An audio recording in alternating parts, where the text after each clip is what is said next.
The Chair now recognizes herself for 5 minutes. 2 years ago next month, the United States withdrew our last troops from Iraq, and the American mission in Iraq formally ended. Instead of leaving behind a residual force sizable enough to help maintain the gains we made in Iraq and to continue to assist the Iraqis as they made the important steps toward democracy, the administration dithered, failed to actively seek a resolution to extend our presence in Iraq, and withdrew completely rather than stay engaged. Yet shortly after our last soldier left, President Obama addressed troops at Fort Bragg and said, quote, "We're leaving behind a sovereign, stable, and self-reliant Iraq," end quote. However, what we have seen over the past 2 years, and it has been even more pronounced in the past few months, is that Iraq is far from stable, and it is only getting worse.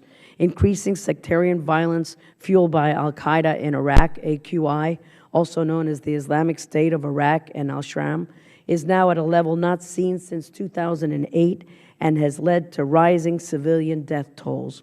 According to multiple sources, so far this year, there have been over 7,000 civilian deaths, a number that is more than double for all of last year. And there are now on average 68 car bombings a month, and multiple location attacks are occurring at a much greater frequency. The resurgence of AQI and the Shiite militias threatens to ignite an all-out civil war along ethnic and sectarian lines that could topple the Iraqi government. The violence may spread across Iraq and Syria and could enable al-Qaeda to establish a safe haven from which to attack U.S. interests and the interests of our allies in the region. And with the United States no longer there to act as a deterrent, Iran has quickly moved in to fill the void that we left behind and has been exerting a great deal of influence over Prime Minister Maliki and many of the Shiite factions. This is a very serious cause for concern and a real threat to U.S. national security interests to the region. Maliki and his government have done little to prevent or stop Iranian arms supplies from being flown over Iraq to Assad and his murderous forces in Syria. I've repeatedly urged the administration to press Maliki to be more proactive in stopping these flights that carry military personnel, arms, and equipment to Assad, yet the flights continue. Another example of Iran's influence in Iraq is the continued attacks against the people of Camp Ashraf and Camp Liberty, who, despite being guaranteed safety and security from the government of Iraq and the United Nations, have faced several deadly attacks against their compounds this year. These anti-Iranian regime dissidents have been living in fear every day while agents of Tehran attack their camps without repercussions and without Maliki making any effort to stop the violence.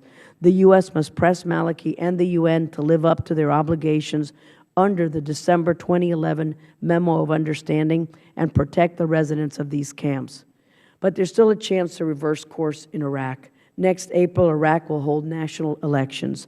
The U.S. must work with Iraq to ensure that these elections are inclusive, that they are free, fair, and transparent.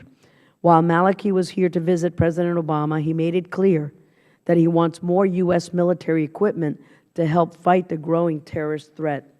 The U.S. must not commit to increased security assistance until Maliki and the Iraqi government show that they are serious about combating the terrorist threat, will provide security to the Camp Ashraf and Liberty residents, and are willing to implement the reforms needed in Iraq to bring democracy and stability while also securing U.S. national security interests.